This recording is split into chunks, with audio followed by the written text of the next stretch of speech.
Hi everyone, how are y'all doing? Wanted to go live tonight real quick to share some news with you. And of course, today it's all about Ukraine and Russia, what's going on there. It's horrible, of course.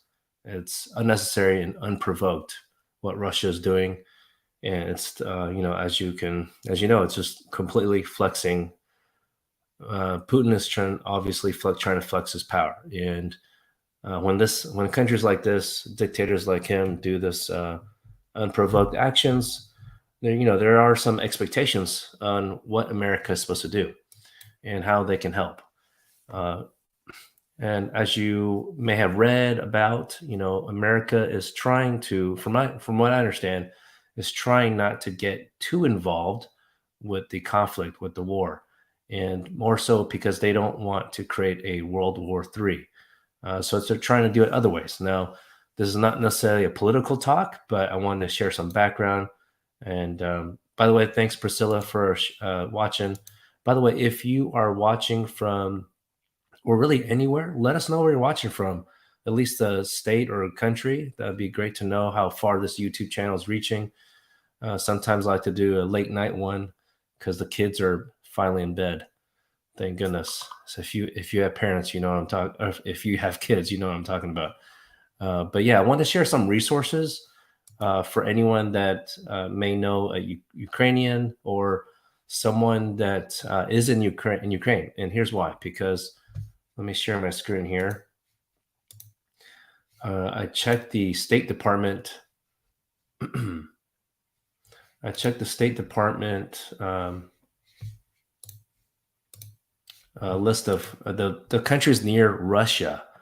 And because I had a call yesterday and someone asked, where could be the closest country to go to. And here I was looking at this, right? There's several websites I want to show you. But first of all, as you can imagine, the embassy in Moscow is closed. Emergency appointments only. So that's what's going on there. But you can use this resource. We're going to post all these resource websites in the description box down below after the show. So this is one visa appointment wait time. But for example, Poland.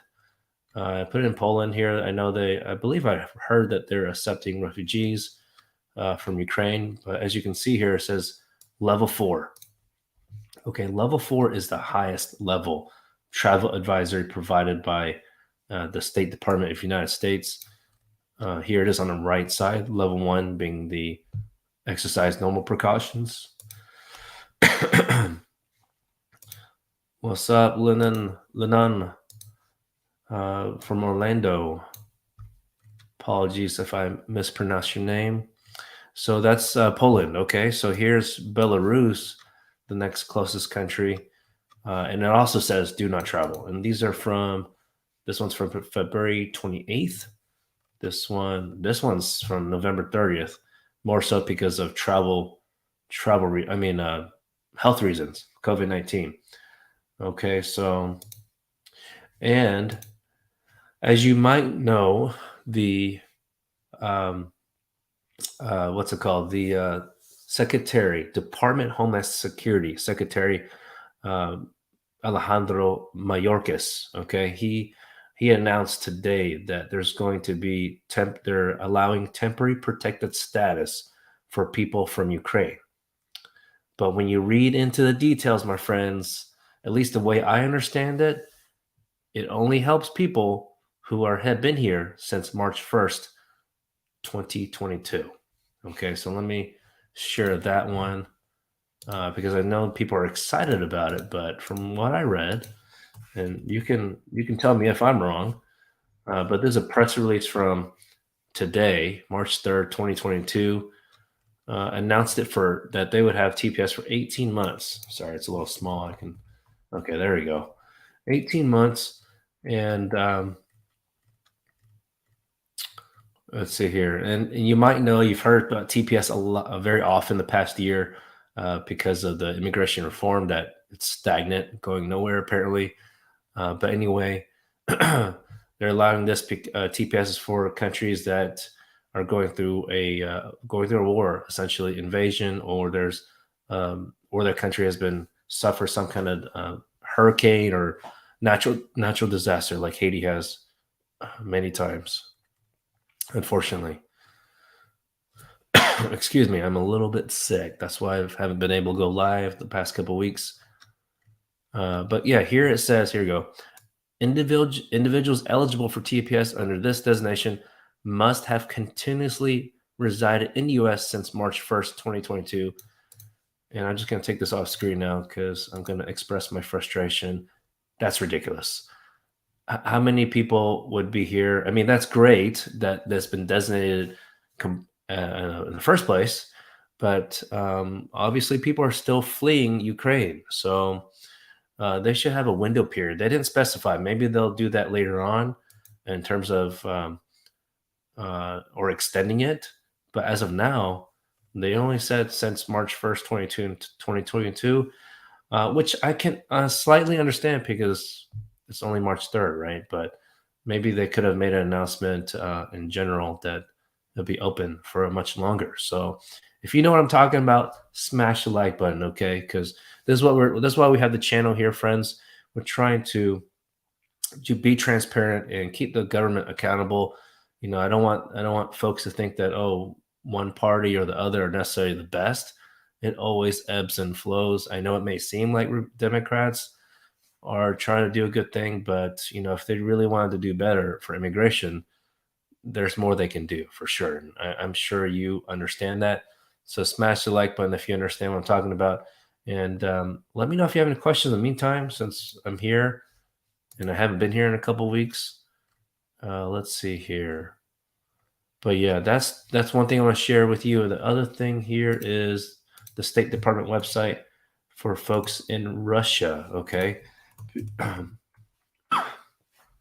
because I know there's some companies, of course, corporations in Russia, like a branch office or something, and they're saying that they have to get the heck out of Russia. So I'm going to share this link and another one here talking about, you know, providing resources, travel agencies of that nature on what they can do to get out. Okay. Um, let's see what here.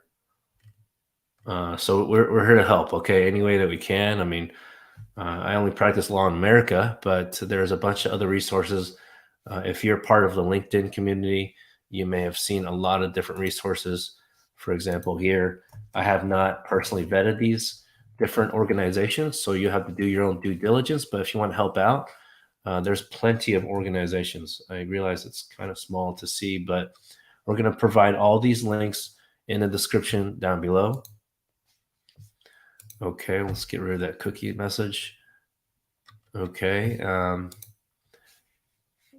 And let's see, here's another one. Apparently, this organization, Together Rising, received over $1 million. So they might be okay. You might, that's the thing. You want to research these organizations and maybe support others that don't have as much resources. Okay. So here's another one, Airbnb. Apparently, they were going to offer a couple nights, something like that. They offer support. So that's the good thing. You know, even if it's a couple of nights, I suppose it's better than nothing. But let's see here. And then they have some organizations on their list as well, like International Rescue Committee, HIAS. It's a global Jewish nonprofit organization is helping refugees and asylum seekers displaced around the world. So let's see here. So yeah, that's pretty much it in terms of tonight. Just want to share some resources. Say that if you do want to help Ukrainians or those affected by this war, by unprovoked war by Russia, we will have the resource links right after the show down below. In the meantime, friends, supposed to go live tomorrow at 10 a.m. So hopefully I got someone to watch the little kiddo. But in the meantime, please think of your questions and I'll try to answer that tomorrow. Okay. Thank you very much and have a good night.